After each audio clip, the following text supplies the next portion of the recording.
Bonjour et bienvenue dans un nouvel épisode de Sois sage et parle fort, le podcast pour oser, se changer, ne plus se conformer, se cultiver, créer, rire, parfois pleurer, défendre nos opinions, débattre de sujets et anecdotes variés. Je suis Marie et comme vous le savez, j'ai décidé d'arrêter d'être trop sage et de parler fort de ce que j'ai envie, comme j'en ai envie. Je vous retrouve aujourd'hui pour un nouvel épisode sur le sujet des grandes expérimentations psychologiques. Oui, les grandes expérimentations qui ont eu des conséquences, parfois désastreuses, parfois positives, sur les connaissances que l'on se fait du fonctionnement humain et du fonctionnement de la psychologie. Vous savez qu'il y a eu de très nombreuses expérimentations sur les êtres humains depuis des centaines d'années, que ce soit sur le plan physique ou le plan mental plus tard. Clairement, il y a eu des tortures, il y a eu des choses absolument abominables. J'avais déjà lu de ci de là sur des livres ou sur des articles des expérimentations un peu louches qui avaient été faites notamment pendant la guerre, par l'armée ou par la CIA, par des médecins légistes, par des psys un peu alambiqués. Ils avaient tous plus ou moins la volonté de prouver des choses en expérimentant sur des êtres humains ou des animaux des choses pour voir ce qui se passerait. Grâce à ces expérimentations, on a pu mettre le doigt sur des fonctionnements cérébraux humains. Et comme je suis très curieuse, j'ai voulu un petit peu trouver les plus grandes expérimentations qui avaient été menées dans le siècle dernier et qui avaient permis d'apprendre beaucoup de choses sur le fonctionnement de la psychologie humaine. J'ai sélectionné 7 expérimentations ou disons 7 leçons tirées d'expérimentation sociale. Ce sont celles que j'ai trouvées les plus intéressantes et les plus originales et les moins crades, on va dire, les moins horribles à écouter parce qu'il y a vraiment eu des choses absolument terrifiantes, de torture, etc., que je trouvais pas très intéressant de les blatérer ici.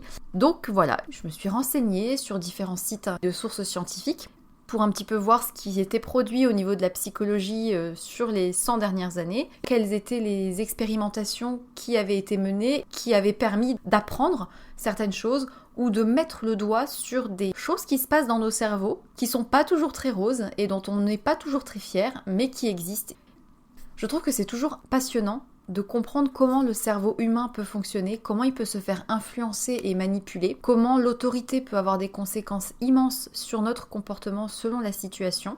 Par-delà tout le discernement que l'on peut avoir, eh bien oui, l'être humain est parfois un petit peu dérangé. Donc c'est parti. Pour la première expérience dont j'ai voulu vous parler, il s'agit de l'expérience dite de la prison de Stanford.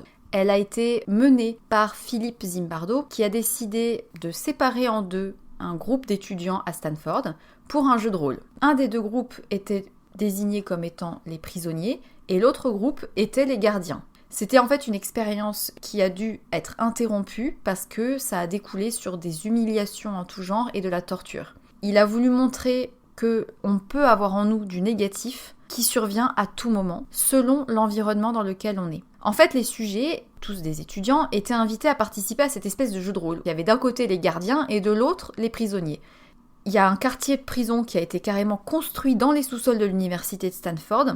Les personnes ont été mises en situation réelle d'un emprisonnement et laissées à leur libre arbitre. Très rapidement, les prisonniers ont essayé de se révolter. Ils ont fait des grèves de la faim, ils ont essayé de s'échapper, ils ne voulaient pas se soumettre à l'autorité. Et en fait, les gardiens, qui étaient en fait des étudiants, ont répondu à ces petites révoltes par des répressions qui sont allées en fait jusqu'à des sévices assez violents. Évidemment, les violences qui avaient eu lieu étaient telles que l'expérimentation a dû être interrompue. Cette expérience a été donc interrompue au bout de 6 jours. Ça montre bien que la situation dans laquelle un humain se trouve peut influencer le comportement des individus par-delà n'importe quelle prédisposition qu'il pourrait avoir dans son enfance ou autre. Cette expérimentation a permis de prouver que, selon la situation dans laquelle on est, un humain peut avoir un comportement absolument déplorable ou alors à l'encontre peut-être de principes qu'il aurait eu. C'est quelque chose qui peut-être ne vous surprend pas trop et peut-être que vous connaissez déjà. La deuxième expérience dont je vais vous parler, c'est l'expérience de l'obéissance par Milgram. Alors celle-là, je l'ai trouvée assez intéressante. Milgram, psychiatre, qui avait été très choqué de voir que les Allemands étaient fans du Führer. Il était très impressionné que les gens aient pu obéir à ce point à des ordres criminels de Hitler. Il s'est dit, ok, je vais vérifier si chacun d'entre nous est capable d'obéir de la même manière à des ordres absurdes, complètement illégaux. Milgram a mis en situation une fausse expérience de test de la mémoire. Les personnes étaient invitées à faire un test, il a mis en scène quelque chose. Les personnes devaient punir les personnes qui répondaient mal, décharger des chocs électriques devant l'autorité de la blouse blanche et des médecins qui disent « faites ci, faites ça ». Une majorité écrasante des gens qui étaient soumis au test, de toute origine confondue, ont obéi sans sourciller et sans réfléchir et donné des secousses électriques qui auraient pu être mortelles si elles avaient été réelles, puisque évidemment en vrai il n'y avait pas de décharge électrique. Mais ça prouve bien que l'être humain est capable du pire. Il voulait prouver que l'autorité de quelqu'un peut parfois suffire à nous faire faire des actes clairement répréhensibles sans qu'on remette en question l'ordre. Pour la troisième expérience, j'ai voulu vous parler de l'expérience de Seligman, aussi appelée l'expérience de l'acceptation résignée. Ce sentiment d'impuissance apprise, c'est un sentiment d'impuissance généralisée en soi, qui est causé par le vécu, ça peut être pour un animal ou pour un être humain, un sentiment de ne pas pouvoir agir sur une situation qui a été tellement répétée, et du coup l'individu se met à être persuadé qu'il ne peut plus agir. C'est un sentiment d'impuissance totale. Ça se rapproche un petit peu de la dépression et de l'anxiété. En tout cas, c'est vraiment un état où on est incapable d'agir et de changer son comportement. Cette expérience date de 1975. Pour remettre dans le contexte, Seligman a pris 3 groupes de chiens qui étaient tous attachés à un harnais. Le premier groupe, c'était des chiens qui étaient attachés pendant une courte période et ensuite qui étaient libérés. Les groupes 2 et 3 sont restés par contre attachés. Le groupe 2 subissait un choc électrique et il pouvait arrêter le choc électrique à condition d'appuyer sur un levier. Donc ce groupe 2-là, il avait les chocs électriques, mais il pouvait se libérer du choc électrique en appuyant sur une pression. Tandis que le groupe 3, ils étaient attachés, ils avaient des chocs électriques, ils avaient la même intensité et la même durée de choc électrique, mais ils ne pouvaient pas eux-mêmes arrêter le choc. La seule manière d'arrêter le choc aurait été qu'un chien de l'autre groupe appuie sur le levier. Ils étaient donc impuissants. Le résultat de l'expérience, c'est que les groupes 1 et 2 qui étaient attachés se sont tous deux remis très vite du choc. Déjà parce que le premier groupe n'avait pas de choc électrique et les deuxièmes arrivaient à se libérer tout seuls en appuyant sur le bouton. Alors que le groupe 3, ils se sont montrés impuissants et hyper déprimés. Tu m'étonnes, quand tu prends des chocs électriques dans la figure, t'es peut-être pas hyper positif après.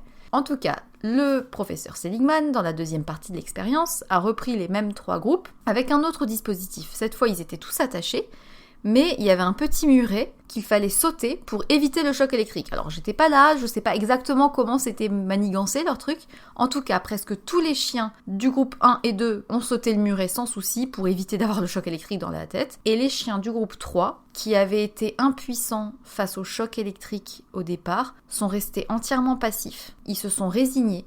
Ils ont arrêté de bouger et ils se sont contentés de gémir face à la douleur du choc électrique, alors qu'ils pouvaient s'y échapper en sautant du muret. En fait, Seligman a voulu prouver apparemment que lorsqu'un animal ou un être humain subit des stimulations qui sont douloureuses et inévitables, il renonce du coup à des comportements d'évitement. Tu te résignes, t'es impuissant. Et ce qui est fou, c'est que cette attitude de soumission persiste même lorsqu'on peut éviter le problème, lorsqu'on peut éviter la douleur. Eh ben non, on se met à être passif, complètement résigné, et on sait qu'on va avoir mal, on est dans un état d'impuissance apprise ou d'impuissance acquise. Et en fait, ce qu'il a voulu prouver, c'est que même si petit à petit on fait réapprendre au chien qu'il peut sauter le muret et éviter la douleur, ça prend un temps fou apparemment ce réapprentissage. Un trauma répété dans le temps va empêcher d'avoir une motivation à réagir. Et ça serait donc un facteur de déprime et de dépression. J'ai trouvé que cette expérimentation était assez intéressante parce que, en tant qu'individu au quotidien, il y a plein de choses qu'on fait qui sont peut-être en fait de l'impuissance acquise. On a été habitué à souffrir, je sais pas, de reproches en permanence ou de douleurs en permanence et finalement de subir un traumatisme répété finit par nous faire accepter, se résigner à cette situation et à cette douleur sans plus chercher à s'en échapper. C'est un peu dramatique. Cette expérimentation, en réalité, a été présentée par la suite dans les équipes de la CIA afin qu'elles puissent mener des interrogatoires efficaces sur des groupes terroristes. Derrière les expérimentations psychologiques, il y a très souvent des relations étroites avec l'armée. C'est quand même intéressant et important de le rappeler. Pour la 4e expérience, c'est pas vraiment une expérience, c'est plus une technique de manipulation qui a été découverte en fait par un chercheur américain. Son expérience date de 72. C'est le chercheur américain Harris qui a cherché à comparer 2 méthodes pour manipuler quelqu'un et l'influencer. Il s'agissait de manipuler un individu afin qu'il donne de l'argent. Du coup, il a testé 2 approches sur des personnes au hasard, dans la rue, pour obtenir 1 euro. Enfin, à l'époque, c'était le montant qui était nécessaire pour appeler dans une cabine téléphonique. Ils étaient dans la rue, il a testé 2 approches différentes pour pouvoir obtenir cet argent des inconnus. Dans la première approche, il fallait demander aux personnes à être dépannées pour téléphoner avec 1 euro. Il n'y a qu'une seule personne sur 10 qui acceptait de donner l'argent. Et dans la deuxième technique de manipulation, l'approche consistait à d'abord demander une requête moins coûteuse entre guillemets pour le passant rencontré, en demandant l'heure très gentiment et ensuite en redemandant de l'argent pour téléphoner. Et là, la moitié des passants ont accepté de donner l'argent. On a carrément augmenté les chances d'avoir de l'argent de la personne rien qu'en lui posant une question avant. C'était une expérimentation par un chercheur et il voulait montrer que le fait de poser une question et d'avoir une première requête avant la vraie demande engage un peu la personne en face de qui tu es. Du coup, il est déjà dans une démarche d'acceptation parce qu'il va pas te dire non à te donner l'heure. Il a déjà accepté quelque chose et quelque part, c'est plus simple de le faire accepter ensuite la deuxième requête. Cette méthode en plus, elle a un nom, pied dans la porte. Donc demain, si tu veux de l'argent de quelqu'un dans la rue, pose-lui une question et ensuite, tu pourras peut-être avoir quelque chose. L'autre conclusion qui a été émise, c'est qu'en fait, la personne se dit que c'est parce qu'on a besoin de l'heure et que c'est l'heure d'appeler notre ami qu'on a vraiment besoin de cet argent. Et on aurait pu aussi se dire que quelque part, c'est un peu une première question d'accroche et que ça permet de se sentir avec quelqu'un qu'on connaît. La personne qui te demande l'heure et qui te demande de l'argent ensuite, c'est plus un inconnu quand elle te demande de l'argent, tu vois. Donc cette petite expérience psychologique, c'était intéressant, je trouve, à titre personnel. J'exagère, je ne suis pas du genre à demander de l'argent après avoir demandé l'heure. Pour la 5e expérience, j'ai voulu te parler quelque chose de quand même un peu moins drôle, un petit peu moins rassurant. Ça a été mené en fait à la suite de l'expérience de Milgram, dont j'avais parlé au début. Vous savez, les chocs électriques. Bon, là, cette expérimentation s'appelle le meurtre avec déresponsabilisation. Ça a été mené par un psychiatre, Charles Hoefling, qui voulait pousser le bouchon plus loin. Alors de mémoire, il me semble que c'était dans les années 70. Ce psychiatre Charles Hoefling s'est demandé si ce serait réalisable dans la vraie vie. Dans l'expérience de Milgram, avec l'obéissance à l'autorité, les personnes étaient dans une certaine situation. Des faux médecins, il y avait des faux médicaments, des faux chocs électriques. Enfin bon, c'était assez réaliste. Ce Charles Hoefling a voulu voir si, en utilisant une méthode douce, les gens obéiraient aussi, sans réfléchir, peut-être même commettre un meurtre. La conclusion de l'expérience de Milgram, pour rappel, c'était que à partir du moment où on se plie à l'autorité, quelque part, c'est comme si on rejetait la faute, ou en tout cas on se déresponsabilise de l'acte barbare que l'on commet, parce qu'il nous a été imposé. Dans cette expérimentation, dans les années 70, Monsieur Hoefling a utilisé une méthode douce pour voir si ça marchait quand même. Il a appelé 22 infirmières, qui étaient chacune responsables d'un service de 2 hôpitaux. Ok, je vous suis. Il leur demandait un petit service, à savoir administrer un médicament dosé à 20 mg à un patient qu'il était censé passer voir dans la matinée. Donc il appelle les 22 infirmières, il se fait passer pour un médecin qu'elle connaissait seulement de nom, qu'elle n'avait jamais rencontré en vrai, et ensuite il leur demandait d'administrer un médicament au patient X qu'il allait voir dans la matinée. Alors le petit texte en question c'était « Bonjour, je suis le docteur D du service de psychiatrie, je dois voir un de vos patients dans la matinée, monsieur X, et j'aurais aimé que vous lui administriez un médicament pour que celui-ci ait commencé à agir avant que je n'arrive. Pourriez-vous vérifier s'il y a tel médicament dans l'armoire à pharmacie ?»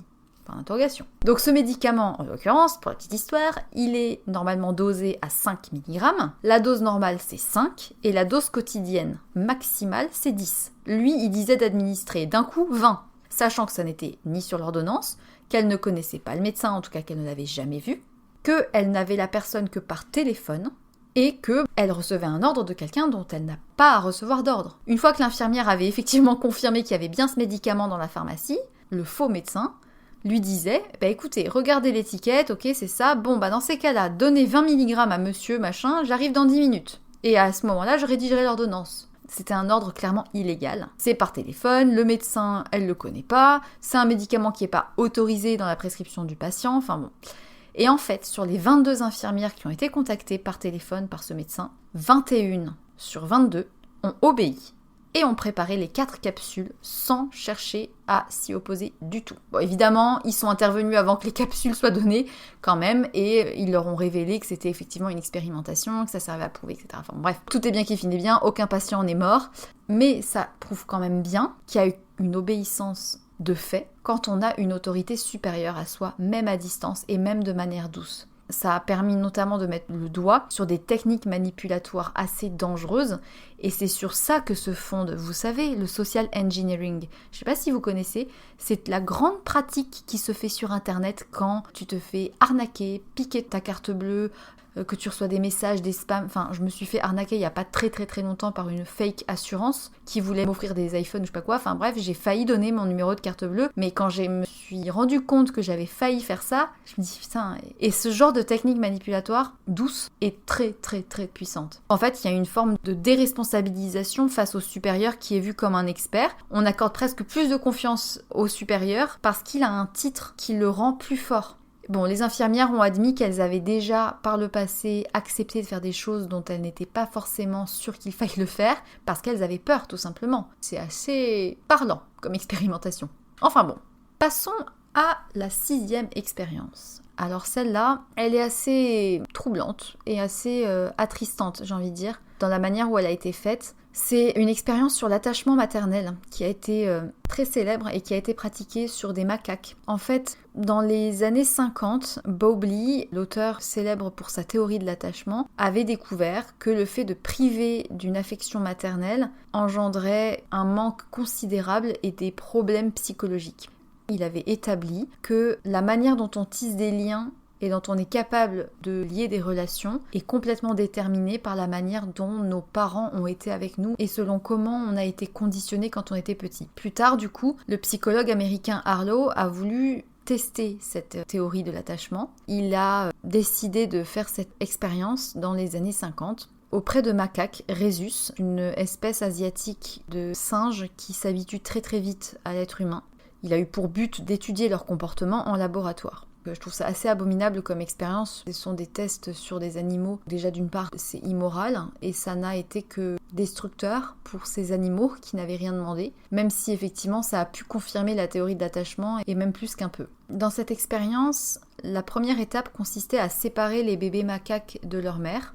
Ils étaient mis dans une cage avec uniquement 2 objets. D'un côté, il y avait une peluche qui ressemblait à un macaque adulte et qui ne donnait pas à manger évidemment. Et l'autre objet, c'était un biberon rempli. Et évidemment, sans grande surprise, les bébés ont préféré aller vers la peluche, même si elle ne fournissait aucun aliment, parce que, comme ils étaient seuls et qu'ils avaient peur, ils s'agrippaient avec beaucoup de force à la peluche parce que ça les faisait se sentir en sécurité. C'était comme un moyen de remplir leur manque affectif, puisqu'ils n'avaient plus leur maman. Et ça a bien prouvé qu'il y a une importance énorme sur le bébé et le petit être de l'attachement et de la relation avec la maman. On voit bien que la relation avec la maman, la présence de la maman est essentielle dans l'attachement du petit. Et en fait, la peluche a pris entièrement le rôle de la maman et il préférait passer du temps avec la peluche qu'avec le biberon, quoi.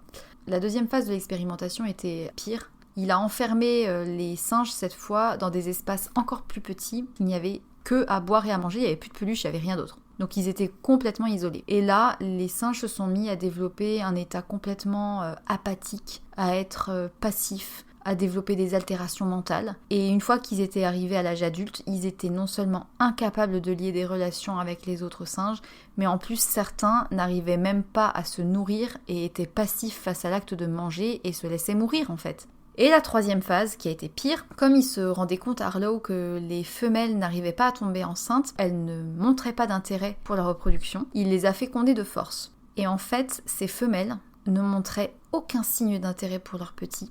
Elles les délaissaient complètement, elles les ignoraient, elles leur donnaient pas à manger. Certaines ont mutilé et violenté leurs bébés, provoquant parfois la mort des petits macaques. Et en fait, on s'est bien rendu compte que là, la nécessité des petits était bien plus supérieure à la simple obtention d'aliments et à la possibilité de se reposer. C'est-à-dire que pour un développement sain, un développement mental et physique et émotionnel équilibré, les petits singes préféraient en fait combler ce manque de chaleur plutôt que de combler le manque purement alimentaire et le besoin physique. Cette expérimentation est assez dramatique Après, elle ne fait que prouver des choses qui sont, je pense, évidentes et dont on se rend de plus en plus compte actuellement, à savoir l'importance immense de l'apport affectif durant l'enfance et ses conséquences sur la vie adulte. Donc je trouvais ça intéressant d'en parler. Puis j'ai voulu terminer par une expérimentation sur justement la question de la maladie mentale. La dernière expérimentation dont j'aimerais parler s'appelle l'expérience de Rosenhan, ou bien les faux patients. Je l'ai trouvée intéressante. Elle permet de se poser la question de l'étiquette, du diagnostic et de la maladie mentale. Ce David Rosenhan, professeur de psychologie à l'université de Stanford, il s'est posé la question de savoir si la santé mentale et l'aliénation mentale, du coup, existent, et si elles existent, comment est-ce qu'on peut les reconnaître? Donc ça, c'était sa question de base. Du coup, il a eu une idée. Il a mis en place un groupe de faux patients, enfin de faux malades mentaux, un étudiant, il y avait 3 psychologues, un psychiatre, un peintre et une mère au foyer. Le but de l'expérience, c'était que chaque faux patient soit interné en psychiatrie. Donc en fait, chacun prenait rendez-vous dans un hôpital et lorsqu'il se présentait, lors de la consultation, il expliquait qu'il entendait des voix plus ou moins claires depuis pas mal de temps. Ils avaient tous le même ordre, c'était de raconter une vie assez banale avec peu de troubles particuliers, pas de traumatisme, pas de violence, voilà, juste qu'ils entendent des voix depuis plusieurs mois. Bon, ces faux patients devaient absolument se montrer normaux, mis à part le fait qu'ils entendaient des voix. Ils devaient être calmes, prendre leurs médicaments. Donc du coup, les gens qui les ont internés, ils ont été diagnostiqués direct quasiment comme schizophrènes. Ils leur ont donné des médicaments. Les faux patients faisaient semblant de les avaler parce que bon, évidemment, si en plus ils se retrouvaient shootés, l'expérience aurait été un peu foirée. Ils étaient calmes, ils faisaient preuve de coopération, ils étaient gentils, ils disaient juste qu'ils avaient entendu des voix, quoi. Et en fait, malgré la preuve évidente qu'ils étaient en très bonne santé mentale, à part le fait qu'ils disaient qu'ils entendaient des voix, ils ont tous été admis pour schizophrénie, sauf un qui a été interné pour maniaco-dépression. Bon, c'est les professionnels de santé des hôpitaux qui ont déclaré, sur le simple fondement qu'ils disaient « j'entends des voix », qu'ils étaient schizophrènes. Aucun professionnel sur place n'a douté de ça. Ils étaient tous convaincus qu'ils étaient fous et aliénés. Même les autres malades, qui étaient vraiment malades, trouvaient qu'ils avaient l'air d'être normaux et d'être du milieu psychiatrique ou des journalistes. Ça. C'est dire, hein, c'est que même les malades au milieu des malades étaient moins malades que les faux malades. Enfin bref. Du coup, selon Rosenhan, il en a conclu que finalement, les psychiatres, quelque part, ils étaient partis pris et ils ont plus tendance à penser que quelqu'un de sain est malade que quelqu'un de malade est sain. Vous voyez ce que je veux dire ? Donc en gros, il y a déjà un biais de... Voilà, les psychiatres, ils étaient déjà tous un petit peu le nez dedans la maladie et ils sont plus enclins à penser que quelqu'un est fou que quelqu'un ne l'est pas. C'est très très rassurant. Du coup, ce qu'il a observé, ce psychologue, c'est qu'en fait, il y a eu plein d'étiquettes psychiatriques qui ont été apposées sur la tête des faux patients et ça a eu des conséquences. C'est qu'en fait, à chaque fois que les faux patients, je dis bien entre guillemets faux patients, disaient quelque chose ou parlaient ou avaient un comportement ou se baladaient, tout de suite, tout le monde, les infirmières, les psychiatres, interprétaient les actes comme étant forcément quelque chose de lié à leur maladie mentale. Alors tout de suite, s'il marchait tout seul, c'est qu'il est perdu, c'est que il sait plus ce qu'il fait, il est complètement déraisonné, enfin voilà. Et en fait, c'est ça la gravité de cette expérimentation, et en même temps qui permet de mettre le doigt sur un problème, à mon avis, plus que présent dans le milieu psychiatrique, c'est que à partir du moment où on est dans un environnement de ce genre, les étiquettes posées sur notre santé mentale peuvent entraîner des conséquences énormes et peuvent influencer énormément tout un corps médical, quand bien même on serait complètement sain d'esprit. Et ça, c'est quand même assez effrayant. Alors pour l'exemple, un des hommes avait fait semblant de raconter son histoire en disant qu'il entendait des voix, et quand on lui demandait un petit peu de raconter sa vie, il avait tout simplement dit qu'il avait eu une enfance correcte, il n'avait jamais subi de violence de ses parents, il s'entendait globalement très bien avec sa femme, et ses parents s'entendaient bien, il avait été d'abord très proche de sa mère, puis un peu plus proche de son père quand il avait grandi, enfin bon, rien de fou quoi, vraiment du banal de chez banal. Tu dis ça chez ton coiffeur, on te soupçonne pas d'être schizo. Bon. Et en fait, les psychiatres qui avaient pris note de son histoire avaient clairement noté, je cite, « Cet homme blanc de 39 ans manifeste une très longue histoire d'ambivalence dans ses relations. On note une grande instabilité affective. Ses tentatives pour contrôler ses émotions avec sa femme sont ponctuées de colère explosive. » Ah, la transformation par le corps médical psychiatrique. Clairement, les mots utilisés ont tous été influencés par le diagnostic de la maladie qui disait il est schizophrène, alors qu'ils n'avaient rien. Ce psy qui a fait cette expérimentation, il a bien prouvé que du coup, il y avait un gros dysfonctionnement dans les hôpitaux psychiatriques, parce que déjà, le personnel passait très peu de temps avec les malades. Il y a une dépersonnalisation totale des patients. Ils sont complètement invisibles aux yeux des soignants. Les psys se pensent tout puissants.